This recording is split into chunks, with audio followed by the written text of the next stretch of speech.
So everybody has a question. So let's look at the very first one, which says, what do the narrator and Maddie witness? You're like, I don't know what they witness. I don't know who Maddie is. But we're fixing to find out, right? Okay, so just please give your attention. Just be quiet. Listen. You can write on these packets like they are yours to keep. And as we go through, either I'll point out the answer to a question, or if you see the answer to a question, raise your hand. I'll call on you. You can respond to it. And everybody else, if you were wise, you would take a couple little notes out to the side on your questions so that when it's time to type them up and turn them in on Canvas, it's a piece of cake. Questions about this process? Everybody got it? Okay, so this is from our postcard book. Had a good time. And just like Sad Carl and I, we've got a postcard that, and y'all can't see it because it copied so poorly, but it has an airplane, like one of those super old-timey Orville and Wilbur Wright airplanes. Just a photograph of it. And it says, this on the back, it says, this is Earl Sandt of Erie, PA, which is Pennsylvania, in his aeroplane just before it fell. Thanks. So that doesn't sound good, right? Okay, so here we go. I've seen a man die, but not like this. There was silence suddenly around us when he disappeared beyond the trees. Silence after terrible sounds. That hammering of his engine, the engine of his aeroplane, and the other sound after. He had climbed miraculously up, and he had circled the field, and we all took off our hats as one, the men among us, mine as well. Hooray, we cried. My son cried out too. Hooray! This was why we'd come to this meadow. We would peek into the future and cheer it on. And Earl Sandt hammered overhead and down to the far edge of the pasture, defying the trees, defying the earth. The propeller of his engine spun behind him, and he sat in a rattan chair, as if he was on his front porch smoking a cigar. Then he came back from the tree line, heading our way. So if y'all can picture this airplane, it's not like, the planes we have today with all the instruments and, hard plastic, display panel. It's super old-fashioned. Like he's just sitting in a rattan, like a wicker chair that might be on somebody's porch. It's really rudimentary, right? I reached down and touched my son on the shoulder. I had never seen an airplane, and something was changing in me as it approached. I suppose it scared me some. I had no premonition, but I needed to touch my son at that moment. The plane came toward us, and there was a stiff wind blowing. The plane bucked a little, like a nervous horse. But Earl Sandt kept him steady, kept him coming forward, and I felt us all ready to cheer again. Then there was a movement on the wing, with no particular sound. Still the engine, but there was a tearing away. If I had been Earl Sandt, if I had been sitting in that rattan chair and flying above these bared heads, I might have heard the sound and been afraid. I lifted my camera. This had nothing to do with the thing happening on the wing. I was only vaguely aware of it in that moment. I lifted my camera and I tripped the shutter, and here was another amazing thing, it seemed to me. One man is flying above the earth, and with a tiny movement of a hand, another man had captured him. So what does he mean, captured him? In the picture, right? Like he had a camera, which is pretty new at this time, and he was able to capture this image of this guy who's flying in the air. So for these people who are living through these big technological changes, it had to be unsettling. Wow, that's crazy that guy's flying in the air and I was able to make a picture of it and have it in my camera. So people were kind of unsettled at this time. Earl Sandt was about to die, but he was forever caught there in that box in my hand. I lowered my Kodak, and for a moment the plane was before me against the sky. And all I felt was a thing that I sometimes had felt as a younger man, riding up into the Alleghenies alone. And there would be a turning in the path, and suddenly the trees broke apart, and there was a great falling away of the land. A falling. He fell, Earl Sandt. The airplane suddenly reared up on its left side, as if it wanted to turn to the right. But the nose went down, and there was so little sky below, so little. And then the airplane tried to lift itself, briefly.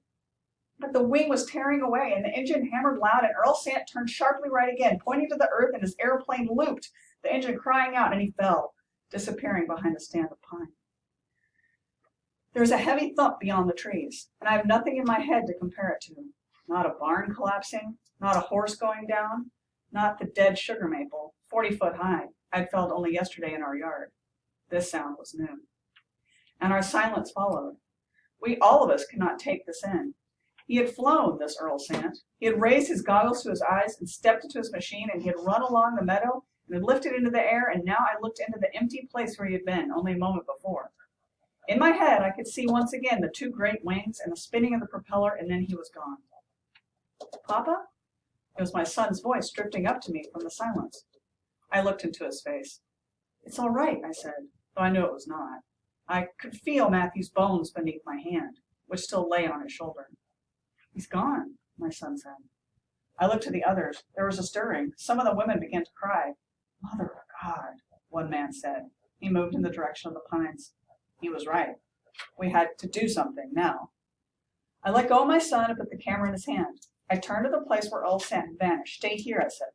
We ran, perhaps a dozen of us, across the meadow grass and into the pines. I could smell burning, and there was smoke up ahead, and I could smell a newly familiar thing, the smell of the automobiles that had come to our town, their fuel. Then we broke into a clearing, and the airplane was crumpled up ahead and beginning to burn. Okay, so what do our narrator, the guy that's telling the story, and his son, Matty, we don't know his name yet, but that's what it is. So what did they witness? Plane wreck, which resulted in Earl Sandt's death, right? Yeah.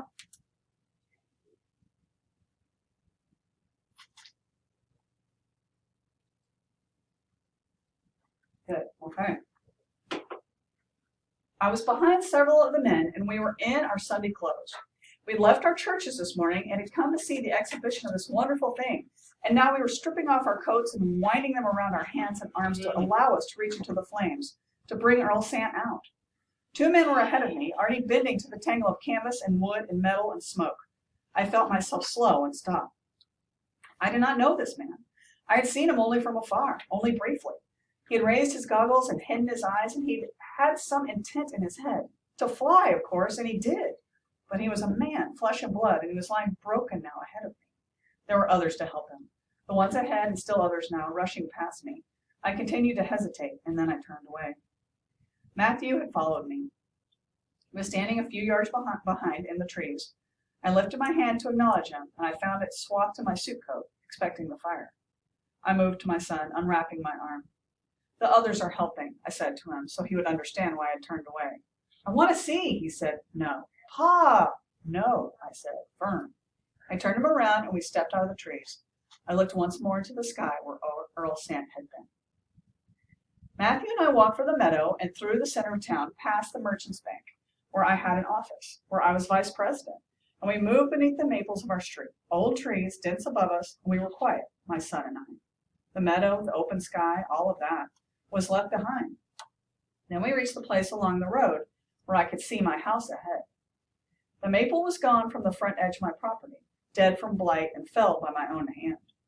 I looked away, not wanting to, but I suddenly felt bereft of this tree. I was sorry for its passing, this tree. Matthew broke away from me now, began to run. I looked. Okay, so one of these questions, there's something about trees. There it is. So number 7, right? So he gets back to his house and he sees where this great big beautiful maple tree had been, but it had gotten sick, it had gotten blight, and so our narrator had to chop it down because it was a dead tree. And so since they've gone through this trauma, he's like, oh man, I really miss that tree. You know, you get like that. It's like you're used to something and it's a big beautiful tree, and so he's kind of feeling that loss. So that's one of the mentions of trees. And we're on number 70, page 77. So maybe you could just put P77 out to the side of that, so you remember where that is. That's kind of an important tree mention. Okay.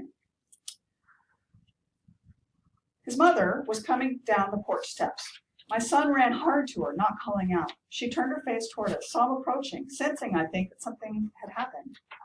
I stopped, still separate from them.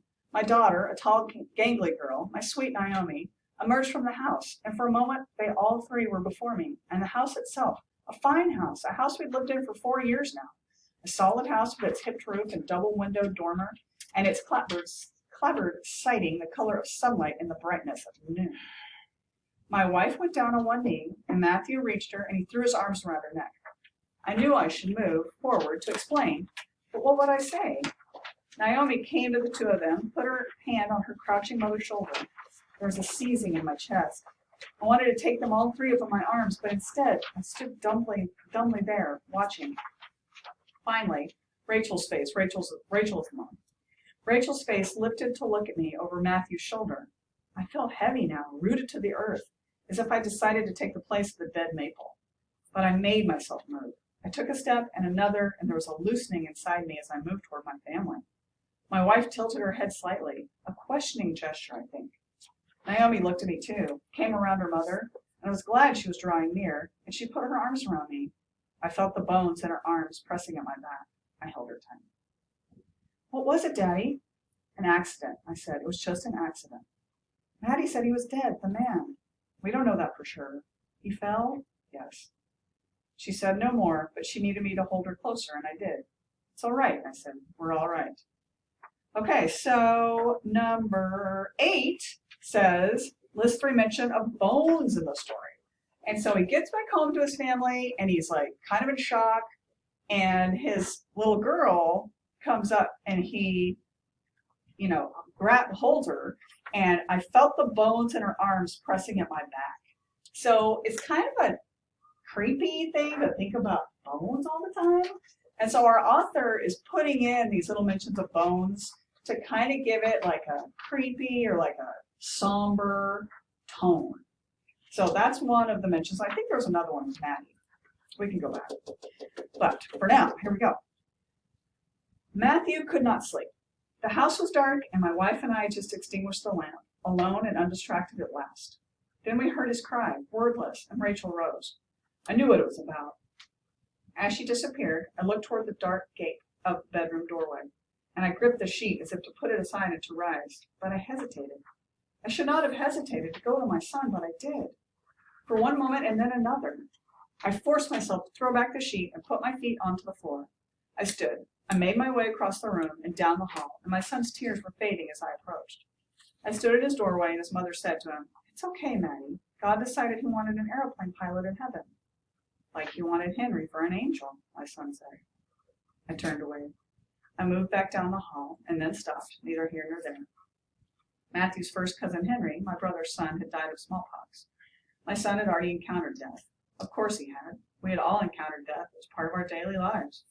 Always, we waited for the first sneeze, the first cough, the first spot on our skin.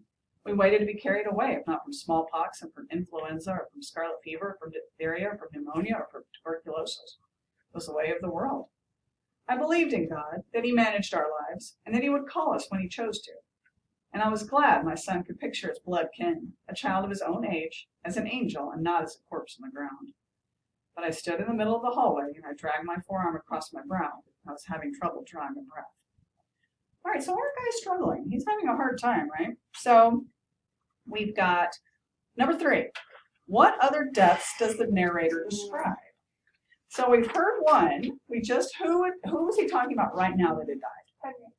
Henry, who was? The cousin, right? He was Matthew's first cousin, Henry. So that's the first death that we've heard about besides Earl, Sandt, right?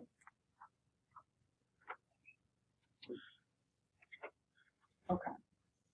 I waited in bed, sitting propped up in the dark, sweating still. Finally, Rachel appeared in the door, quietly, pausing there in the dim light, her white nightgown glowing faintly, as if she were a ghost. I spoke to her at once, to drive that image from my mind. Is he all right? I don't know, she said, and she floated this way. Rachel, I said. Yes? She was beside the bed now. I'd spoken her name without anything more to say. I just needed to say her name. Nothing, I said. What happened out there? The plane crashed. I said, these machines aren't safe. Rachel drew back the sheet and sat beside me. Paul? I looked toward her. Her face was there, turned to me, featureless in the dark. She touched my hand and repeated, almost in a whisper, what happened? I don't know. I was Earl Sandt, sitting in my rattan chair. I looked down, and the faces all turned upward, and the mouths all opened to cry out, but the only sound I could hear was the rush of air about me as I flew. I flew, and the lift was not in my wings, it was in my chest. My very chest, I was buoyed up and moved